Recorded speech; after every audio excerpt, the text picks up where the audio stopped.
Hi everyone, in this tutorial I'm going to show you how to paint a seascape in acrylics.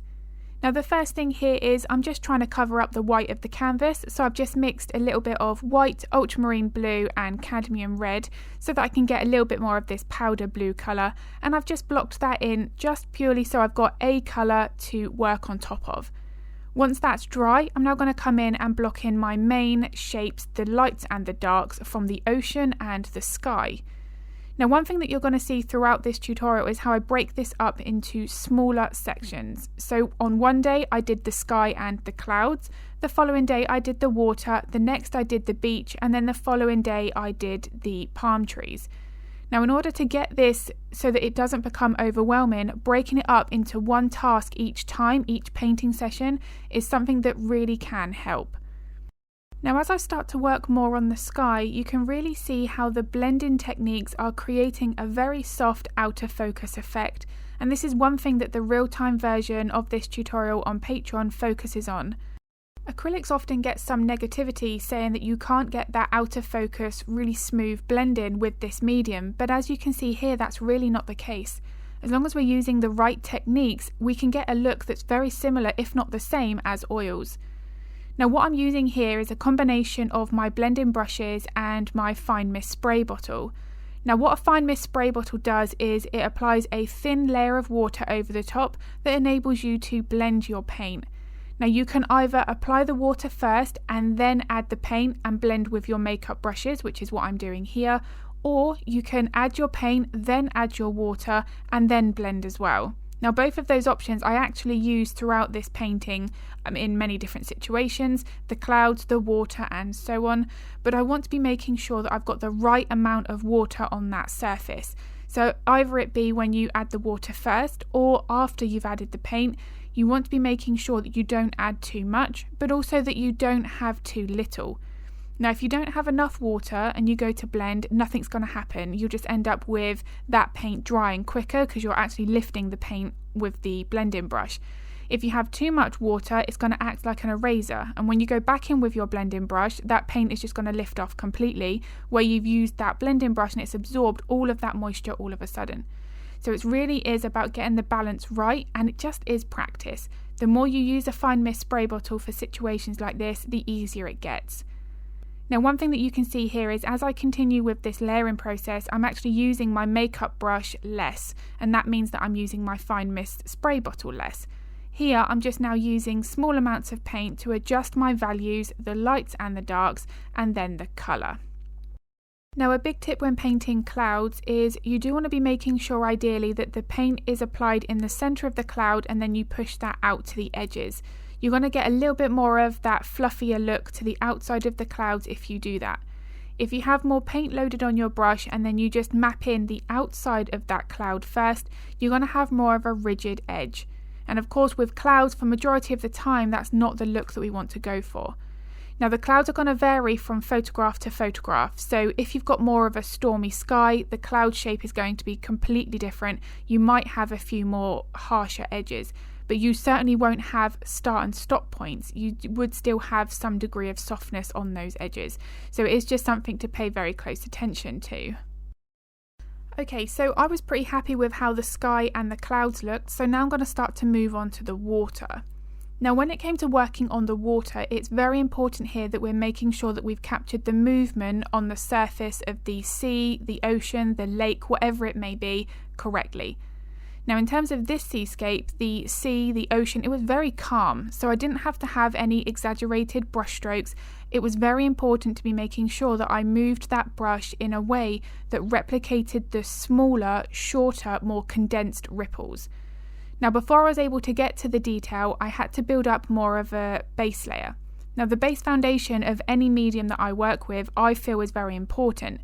It is our foundation for our details, so I like to be making sure that I've got more of the accuracy of the placement of my lights and my darks. Now even at that base layer stage, you can still see that I am working with that wet on wet blending technique to give me a bit more of a softer base layer.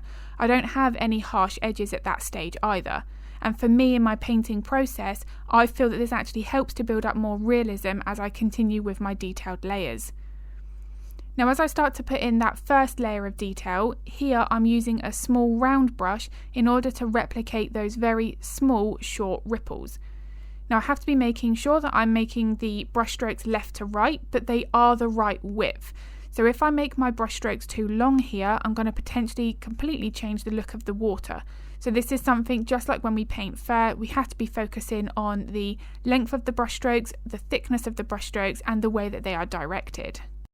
Now something that I speak about in all of my tutorials, regardless if it's an animal lesson or this seascape, is layers.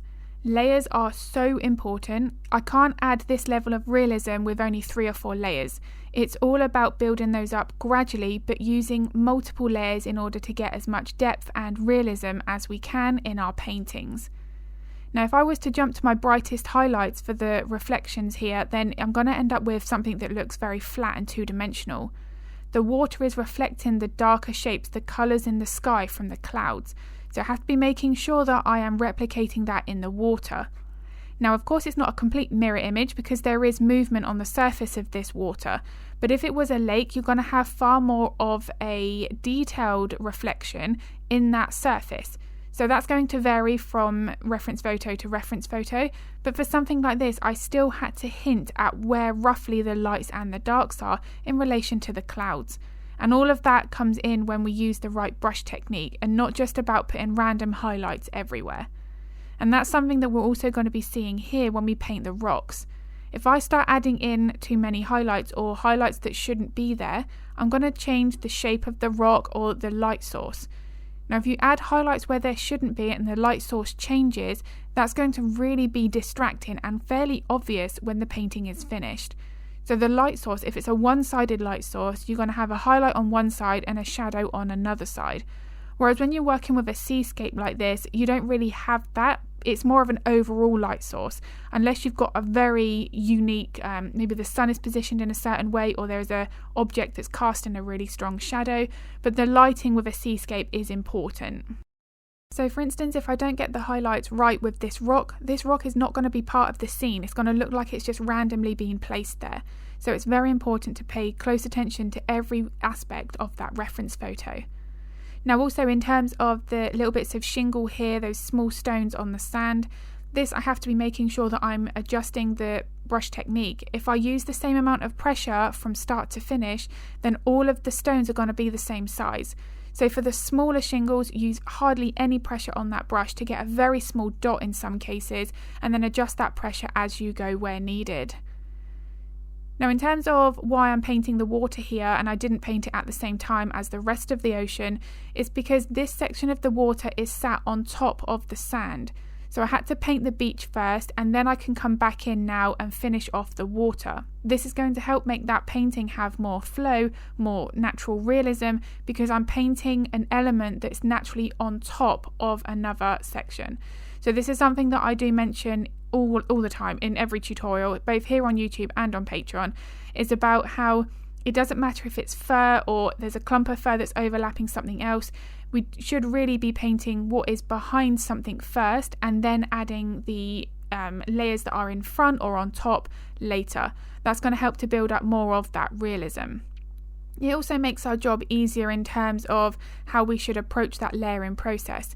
If we're looking at a reference photo thinking, I don't know what I should be adding, try to really pinpoint just one layer at a time. Usually when we're staring at a reference photo feeling like that, it's because we're focusing on all of the layers at the same time, and that can make us really confused. We can sit there and just stare at that reference photo and not do any painting at all because we just don't know where to start. So just isolating each layer and working on each individual layer can really help. Now the last aspect, and this bit actually took the longest, was painting in all of the foliage and the palm trees. Now in order to do this right, I again had to adjust my brush technique. So I'm making sure that even from this first layer stage and as I'm building up my details here, that I'm adjusting how I'm using the brush. I'm still using a small round brush here, but you can see that I'm creating more little dots to hint at the cluster of leaves. Now something that I've already briefly mentioned here is the importance of making sure that we don't add too much detail when elements are further in the distance. So if I start to try to paint in each individual leaf on that bush, it's going to not look right. It's going to pull that bush closer to the viewer, when in actual fact this is one of the further elements away in that background. So this is something that I really do focus on. It's so important in building up that overall depth, that realism in any painting. And this would also be the same when painting animals. If you've got something that's behind an animal, you want to be making sure that you've got that either a little bit more out of focus, or that you don't pull in as many details. Now, as I came to painting the palm trees, this is where I switch over to using a liner brush. Now, using a liner brush, I felt that this made it far easier to get the palm tree leaf texture. You can see here that they do cluster together. They're more of those wispier details on the end, and I had to be making sure that I captured that. So in order to get a liner brush to work in the way that it's designed, the consistency of the paint versus water is really important. This is the one brush that I would recommend practicing with. The others, you'll sort of get that technique as you work with it, but a liner brush, having a bit of watercolour paper and just some black paint is a really good thing to do to practice how much pressure you should be applying to a liner brush, how much paint and water should be mixed depending on the sort of line that you're trying to create. Now, the reason that's important is if you're using a liner brush and you're trying to paint a long brush stroke, but you end up with start and stop points and you can see the texture of the canvas through that line, that's an indication that you don't have enough water in that mixture and the mixture is too thick. So if you thin that down just slightly, then that should enable you to get that solid but thin line. You shouldn't have those start and stop points between that brush stroke. Now again, if you create a brushstroke and it's too thin and you have what looks like the paint has a little like a beaded up at the end, that there is an indication that you've used too much water. And obviously if it starts to run at the end of that brushstroke, that's far too much water. You want to either start that mixture again or add a little bit more paint. Now, all of these brushes that I've used here, I also use in my animal paintings. So it's not that I've used a specific brush just for a seascape. This here is all about adjusting the techniques and how we use that brush. We do not need to go out and buy a load of specific brushes to paint trees or water. It's just about adjusting the pressure, how we're using or moving that brush, and so on. Now, as I've said, if you would like to see all of these techniques explained thoroughly in real time, then this is available now as a full-length tutorial on my Patreon channel. I'll link my Patreon in the description below. And the one thing that you'll see in that Patreon version is as I get to this stage, I actually come back in and rework this area a little bit more, just because I wanted to add a little bit more of a height variation in the foliage on the back of the palm trees, because at the moment I've got a bit of a straighter edge here, whereas if you see the photo of my finished painting in the corner, you can see that I've got some of those distant palm tree leaves that are just poking out at the top of that bush. I've got a little bit more of a height difference there. That is just because I felt that at the moment this was looking a little bit too level. So I just took that time to come back in and make those adjustments. And as I say, this is where I can also change the colours of the sky. I can reinforce my lights and my darks. Just taking those few extra minutes to make these changes really can make a huge difference to the depth and overall feel of a painting. Now, one thing that can also really help is if you finished a painting or you're midway through, you're at a stage and you're not quite sure if something's off or whether or not you need to make any changes, then one thing that can really help to easily identify that is to take a photo of it on your phone and look at it on a smaller screen. By seeing everything more condensed, we're able to then see, do you know what, that's where I'm lacking something, or there's where I need to make changes. Now, when I put the painting away here for a day, that's when I come back and I knew that I had to adjust this area of the painting. And as soon as I started building in more of the leaf texture, I felt that I was now capturing a little bit more of that realism. I felt that before I added this, the palm trees were too separated. They looked like they just a little bit more plonked there. And of course, that's not what I wanted. So by adding in this here, this little bit more of a leafier texture, it helps just to soften those edges a little bit. This doesn't look quite so distracting to me. And as soon as I did this, I put this painting away for another day, looked at it again the following day, and there was nothing that I felt needed to be changed.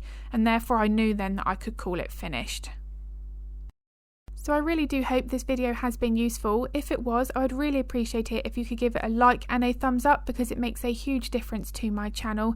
I do also upload a couple of videos to YouTube every week, so if you would like to get notified of that content, then don't forget to hit the subscribe and the bell button.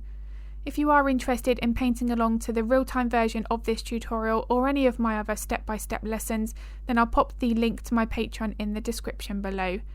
If you've got any art-related questions, feel free to pop them in the comments because I'm more than happy to help if I can. And I'm going to be uploading another video to YouTube next week, but as always, thank you so much for watching.